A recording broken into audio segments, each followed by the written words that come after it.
Hello, my name is David with Winning Solutions. We hope this video will be all the help you need.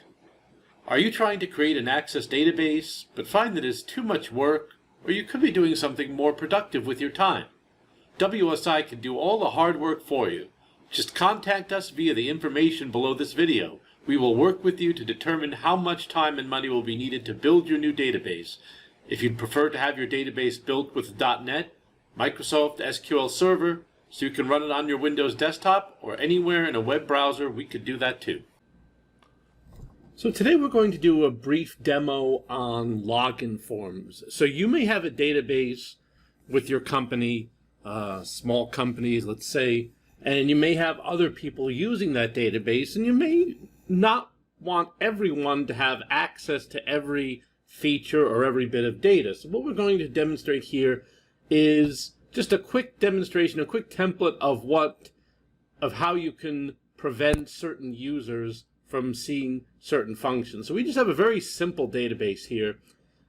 We have a table of users, and these are people who can log in.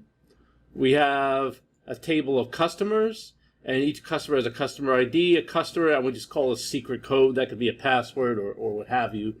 Along with security levels. We're not really using these in this demo, but you can be an admin, a manager, or a user. And the way we differentiate the security levels in this particular example is that if you are an admin user, you can see anything.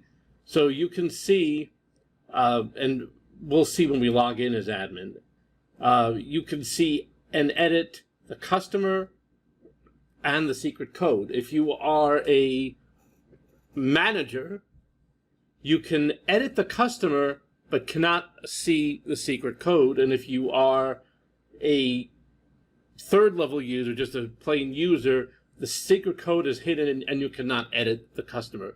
So let's see how this works. I'm going to open the login form, and I'm going to enter a username and password of the admin user. I think I got this password correct. Okay, so you see the customer information form opens, and again, it's very simple. But I can scroll through the customers, I can see the codes, I can change the codes, I can change the name, and all that stuff. I just can't change the ID because that's an auto number. All right, so I'm going to close this. And by the way, I have something, when that customer form is closed, the login resets. When you log in, what happens is you press that login button, obviously it checks. If I just enter a random string of digits here, see it says invalid login, and it'll simply go back. If I have a successful login, then it will record the username and the security level. The database will record both of those, and then will automatically open the customer form so we know. So it knows what to do with the various text boxes and what to show and what not to show. Okay, let's log in as someone else. Let's log in as a manager user.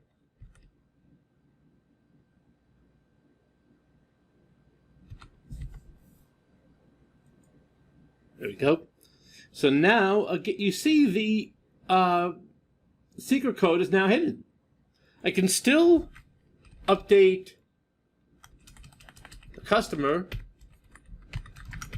And again, this is a very simple example. You might have a larger system where instead of going right to the customer information, this might be the main menu instead, and that might have tabs and forms within that tab, and it doesn't reset the customer the login until after you close the application. It's set up in a very, I set this up to be very simple just for demonstration purposes. Obviously, what you don't want to have happen is then close the customer form. An administrative user logs in, closes this form, and they're still logged in.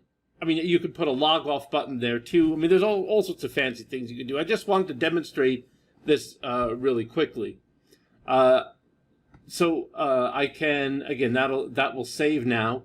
If I close this, you see, now if I try to open the customer form directly, oh, I'm now, a regular user. I'm not a manager. I'm going to come in and just go right to the customer. No. It knows that because the login information, the security information has been reset, so it's not going to even open the form. It's just not even going to open. So there's that little bit of protection in there. Okay, so now let's one more login as a regular user. And now you see it's the same as before. The code is still hidden, but now you can't see this, but I'm trying to type in the customer name box, and that's not changing either. I can still view everyone. And of course, you can have all sorts of security. You could have 5, 6, 7 different security levels, although, the programming obviously becomes more and more complex as you have all the combinations of what, this user could view this things, that user can view that things, and the code can become complicated. The programming can become complicated very quickly. But this was just a quick example to show you how you can protect certain aspects of your application from prying eyes or from people doing damage. And of course, there are things we could also do to lock down access completely, to hide this group. Although, again, if you try the way we have this set up, let's just open the you open the login form. What the login form is set to a property called modal, meaning that if this form is open, you can't open anything else. I can't click on anything else well, I can minimize the window, but I can't click on anything else. I can't see the menu. I can't see the dashboard or the navigation on the side here. I can't click off the form. Even if I had a table open, I can't click out of this. It won't even let me click on it. You might hear the beeps. I can't even click on the security levels table. I can't do anything until I dismiss this form. And if I don't log in, customer form won't open. So there is some security here. It's not completely locked down, but for demonstration purposes, it'll work. But this can be customized and added to any system and set to any level of detail or sophistication that you need. So I hope you found this helpful, and if you need this functionality, we can certainly put this functionality in any application that we develop. Thank you for watching. We hope this video was all the help you needed for your Access database. If you are struggling to create an Access database that does what you need it to do, and just want someone to make that happen for you, that is the business we are in. Our contact information is below the video. You can reach out to us, and we will work with you to determine how long it will take and how much it will cost to get your database up and going. If the time and cost are acceptable to you, WSI will get to work and make your database vision a reality. Perhaps Microsoft.NET or MS SQL Server would be the better choices for your new database, so it can run on your Windows desktop or anywhere in a web browser. WSI will help you make this determination if you like. Again, thanks for watching. Please remember to like and subscribe, and have a great day.